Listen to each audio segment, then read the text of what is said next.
Hello and welcome to part 2 at the Faroe Islands. We are on the Faroe Islands and we've got a good little start to this video. Look at this amazing vista behind me. We've got a two-tone image. We've got snow on the right hand side, looks like it's just had a blizzard falling down, and on the left hand side we've got this lovely green bank of sheer mountainness, and we've got the fjord down the end there leading off into the distance. So that is a fantastic view. So all I'm looking for is a little bit of snowy foreground and maybe a rock or something like this little one down here, and then we're going to shoot this shot and we're going to move on to our next location probably. So yeah, stick around, this one is going to be a good one.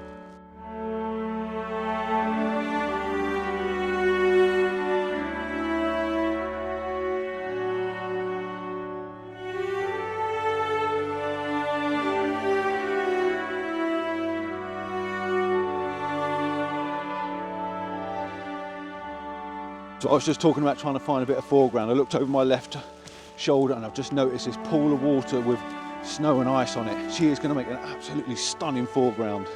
So we're just going to see if we can get over and get to it without slipping down the bank and breaking something. But she is a good one. Look at that down there, look at that. Bit of snowy, fluffy, icy stuff. It's got footprints in it, someone's been down there. Oh my goodness.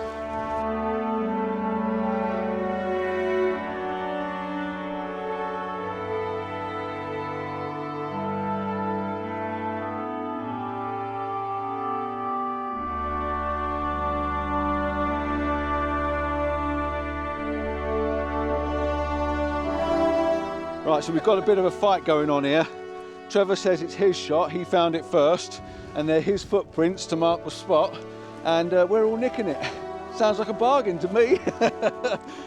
Yeah, no, I like that. I like the idea of looking down that, it's stunning. We've got this lovely look, see that pool of water there, this leading line, this little ridgy twist. Really, really nice. This is going to make a lovely shot. And like I say, that two-tone image, really good.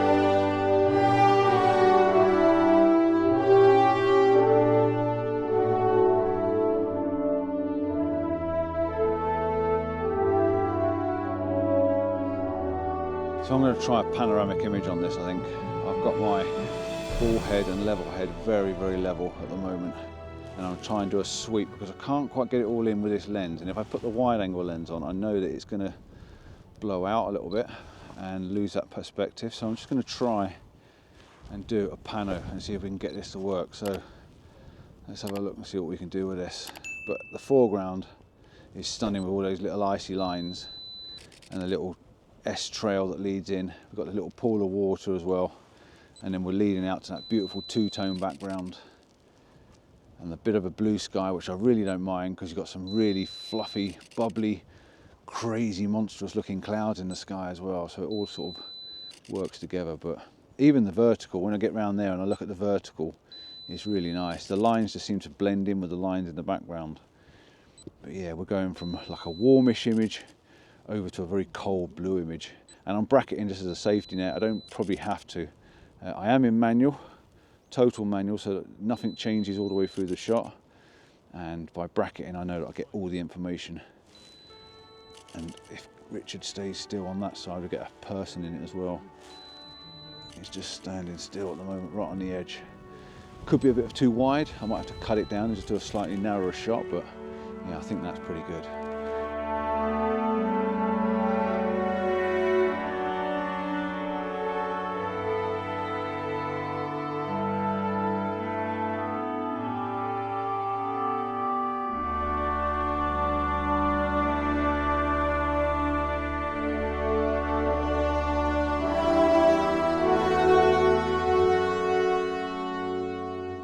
I've got one more before I think we leave this location because we have got time restraints. I'm going to make my way down across and look down the fjord, but this in front is really, really nice. It's got this beautiful curve all the way through and the mountain in the background. She is an absolute stunning photograph. A little bit of ice on the water, a little bit of frosting and snow on the water, a little bank of snow on the right hand side. It just drifts you through the image, and then you've got that sun hitting that mountain in the background, but the backdrop of the mountain is thick dark cloud. So it's an absolute cracking winter scene. Really, really nice. Really, really nice, and I don't say that enough.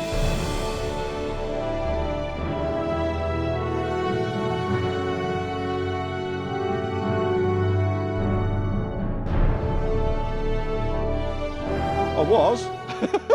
No, obviously not anymore, shooting anything because I've got people in it. Now go on, carry on. Carry on, I'm going to come down and have a nose. The weather's coming in really thick and dark behind us. Look at it up there. Oh my goodness, we are going to get absolutely mulched.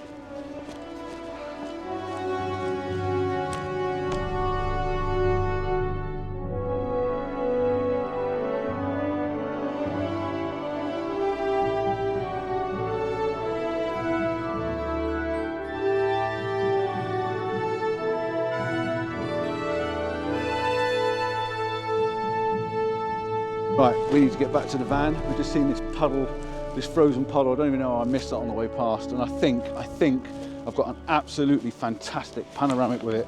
Handheld, just swept it across because I picked my phone up and the phone shot just looks like a dream. So yeah, we've got a lot of weather coming in and it's looking nasty.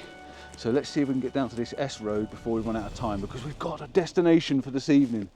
But yeah, we've got weather coming in on us. So we are all taking shelter in the van at the moment. We've just had some, well, a bit of a lunch. We've all had some sandwiches.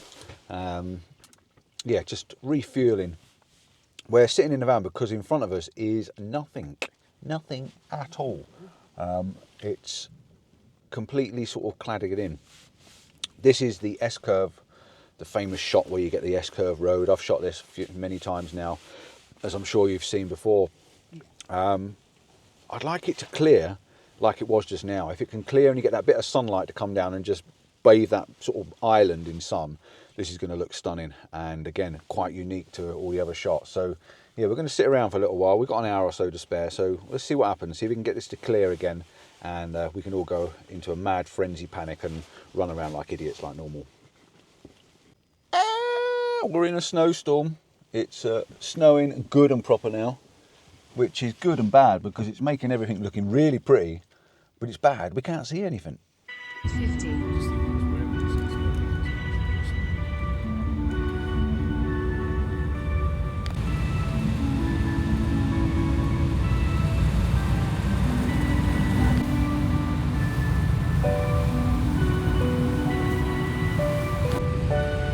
It's clearing again.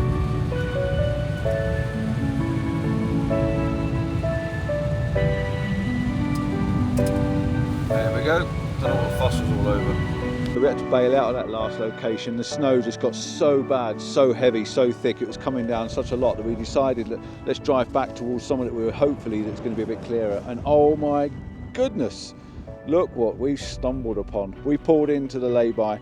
I could not drive past this without stopping and taking some pictures. It is absolutely tremendous, as you would hear said. It is amazing, and the guys are out shooting again. This is just beautiful, absolutely beautiful, amazing, amazing, amazing conditions. But so cold.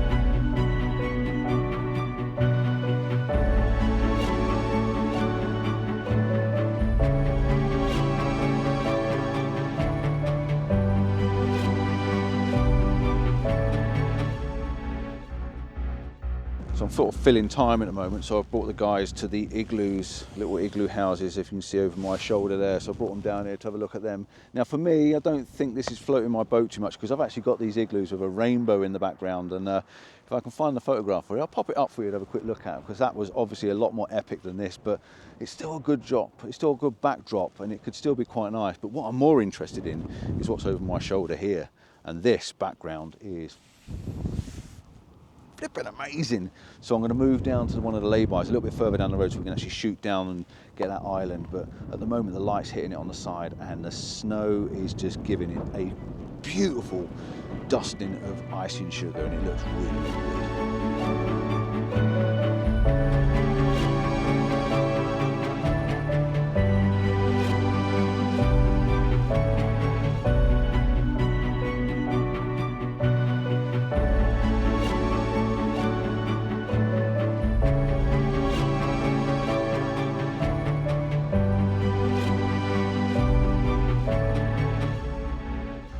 just trying to get shots of these houses, and I'd sort of almost snubbed them out as not being very interesting, but I think the light's actually helping, and because you're getting these nice shadow patches, it's actually working in our favour and giving us something that's quite moody in the background. We get the nice little bit of light and some shadows on that mountain behind it, and then we're just using this little stream that's running through, and what I've had to do is lift the camera up really high so that I can try and get that house on the right hand side of the image actually inside the mountain rather than clipping it.